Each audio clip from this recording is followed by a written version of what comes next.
ABP Ganga, खबर आपकी, जुबान आपकी।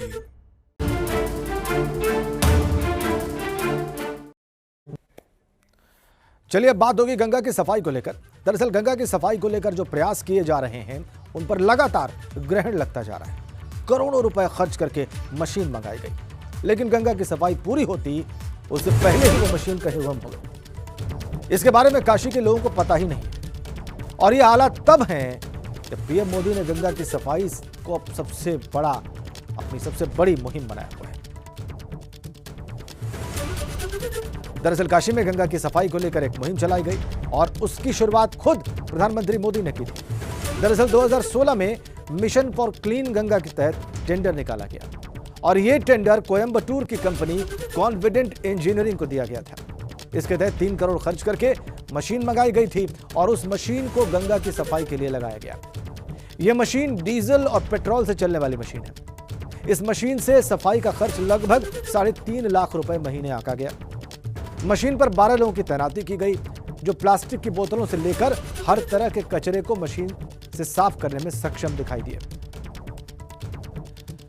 तो दरअसल यह मशीन अपना काम पूरा करती उससे पहले ही लापता हो चुकी है। जी हां, यह मशीन ही लापता हो गई है।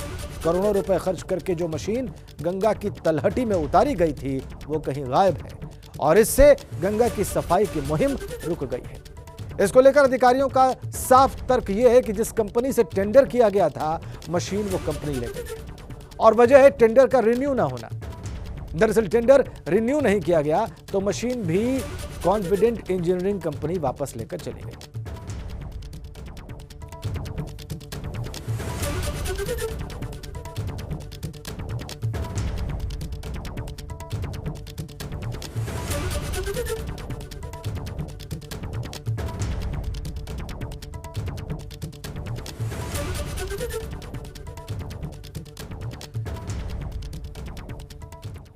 और आइए आपको सुनाते हैं क्या कहना है वाराणसी नगर निगम के नगर आयुक्त गौरंग राठी का। एक कॉन्फिडेंट इंजीनियर्स करके कंपनी से करार हुआ था, चेन्नई की कंपनी थी और उस कंपनी को हम लोग उसकी सर्विसेज के लिए मंथली पेमेंट करते थे। यह करार उसका 2019 में एंड हो गया, 2019 नवंबर तक। और 2019 नवंबर में इनफैक्ट ये देखा गया कि उसकी मशीन भी काफ़ी डिसफंक्शनल हो गई थी। तो कंपनी की आर्थिक स्थिति अच्छी ना होने के कारण उन्होंने अपना कॉन्ट्रैक्ट रिन्यू नहीं किया और वो मशीन भी अब उन्होंने विड्रॉ कर ली है। तो चूँकि हमारा करार सर्विस का था, मशीन की ओनरशिप का नहीं था, तो वो मशीन अपनी ले जाने के लिए स्वतंत्र थे। मशीन की ओनरशिप उन्हीं की थी। गंगा में सफाई के लिए अलग से 5 पोर्ट डेडिकेटेड ऐसे घाटों पे जहाँ पे नेचुरल कर्व होने की वजह से एक सिंकिंग एरिया बनता है और वहाँ पर जो भी पीछे से बहकर आता है वो कलेक्ट होने की वहाँ पे टेंडेंसी रहती है। वहाँ पर हमने डेडिकेटेड ऐसे 5 जगहों पे, चाहे वो सिंधिया घाट हो, केदार घाट हो, मणिकर्णिका, यहाँ पर डेडिकेटेड 5 बोट्स लगाई हैं। गंगा की सफाई के लिए मंगाई गई मशीन का वापस लौट जाना कई तरह के सवाल खड़े करता है। क्या गंगा की सफाई का काम पूरा हो चुका है? क्या स्वच्छ और निर्मल हो चुकी है गंगा की धारा? टेंडर रिन्यू करने में दिक्कत कहां पर थी?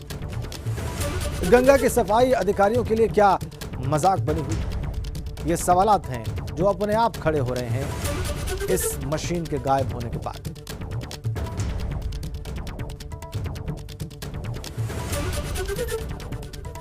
करोड़ों की मशीन गायब हो गई। जिस कंपनी ने दिया उसी कंपनी ने वापस ले लिया क्योंकि टेंडर रिन्यू नहीं हुआ। और ये तब है जब इसके लिए प्रधानमंत्री मोदी गंभीर है।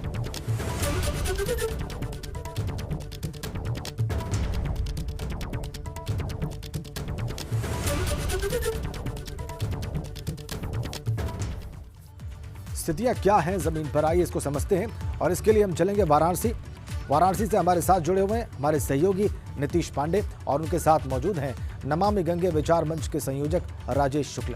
नीतीश, बड़ी अजीबोगरीब स्थिति है। देश का प्रधानमंत्री उस जगह से सांसद है।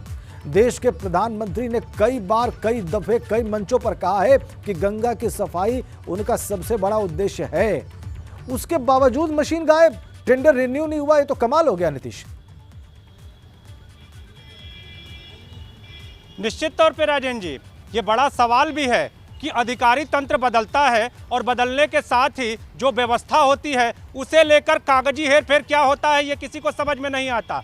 जिस तरह से नगर निगम के अधिकारी बदले, उसके बाद टेंडर जो है वो मशीन का खत्म हुआ और मशीन जो कि गंगा के लिए उपयोगी मशीन कही जाती थी वो गंगा से लापता हो गई। कहा जा रहा है कि 3 साल चली, लेकिन हालत ये थी, जो स्थानीय लोगों को जो पता है, जो स्थानीय लोगों से हमने बातचीत की, कि मशीन 2 साल के बाद हटा दी गई गंगा में। उसके तैरते रहने के बाद पार्ट्स खराब हो गए। ऐसे में क्या नगर निगम और जो सहयोगी संस्था थी, क्या इस मशीन की उपयोगिता नहीं समझी उन्होंने? अगर उपयोगिता नहीं समझी तो गंगा में उतारा क्यों गया? क्या उसके पहले मशीन का सर्वे नहीं हुआ, या अधिकारी तंत्र ने इस मशीन को लेकर ही आंख बंद कर ली थी? हमारे साथ राजेश शुक्ला जी मौजूद हैं। इन्होंने उस मशीन की उपयोगिता और उस मशीन को चलाने को लेकर तमाम तरह के संघर्ष किए। कई बार नगर निगम के अधिकारियों से संपर्क साधा, लेकिन नतीजा सिफर रहा। राजेश जी, कितनी उपयोगी मशीन, कितनी कारगर मशीन?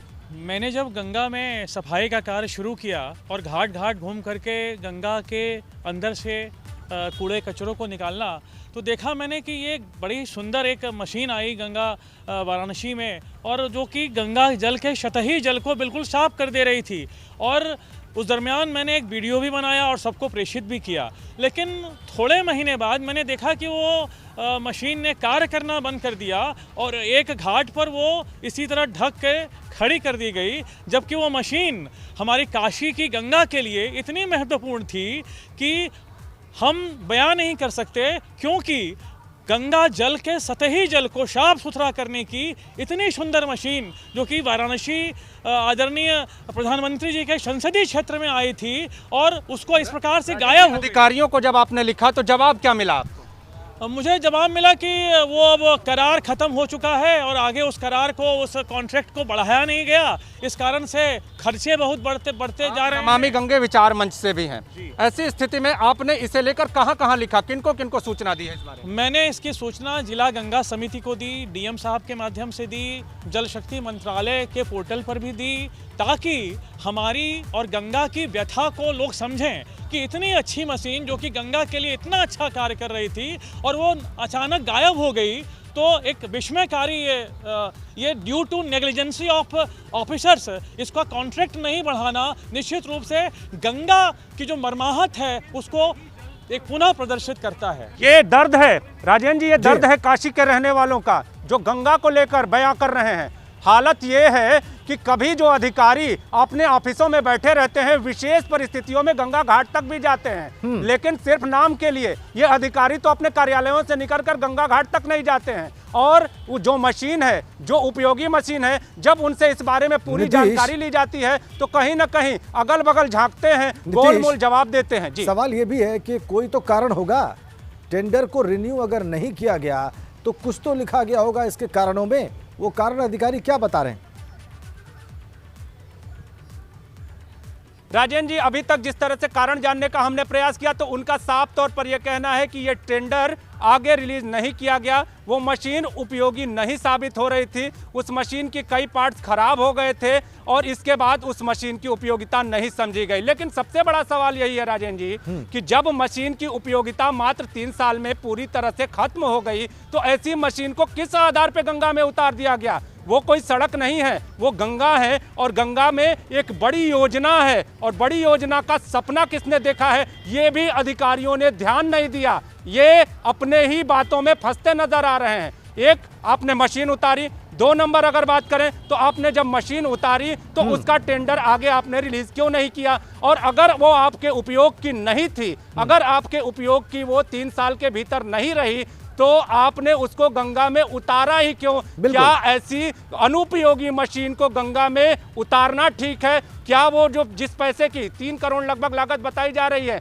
और 3 करोड़ रुपए की मशीन अगर गंगा में उतारी जाती है और फिर से अनुपयोगी हो जाती है, तो क्या ये पैसा जनता की हानि नहीं है? हमारे साथ राजेश मौजूद हैं, इनसे जान लेते हैं एक बार। बिल्कुल बिल्कुल नीतीश, इनसे जानिए कि या तो इस मशीन को उतारने का फैसला गलत था या इस मशीन को वापस लेने का फैसला गलत है। क्या किया जाना चाहिए और अचीव क्या किया गया है नमामि गंगे अभियान में? बड़ा ही सुंदर दृश्य था, और वाराणसी नहीं, इलाहाबाद, कानपुर के लिए भी ये मशीन लाई गई थी। राजेश जी, एक चीज जानना चाहेंगे, इस मशीन को उतारना फैसला गलत था या वापस भेजना फैसला गलत था, या आगे क्या होना चाहिए इसे लेकर आप बताएं? मैं तो आपके माध्यम से ये कहना चाहूँगा सबसे कि यह ऐसी मशीन हर शहर में आए, गंगा किनारे आए, ताकि गंगा के सतही जल पर जो गंदगी है उसको साफ किया जा सके। और हमारे लिए तो एक बड़ी अच्छी मशीन थी जो कि गंगा के लिए कार्य कर रही थी। एक और चीज़ जानना चाहेंगे, जिस वक्त ये मशीन गंगा में आई थी, मुझे भी याद है कि घाट किनारे सभी देखते थे, आकर्षण का केंद्र भी थी, और ये जो सफाई करती थी वो भी एक अलग एक कहे कि तकनीक थी।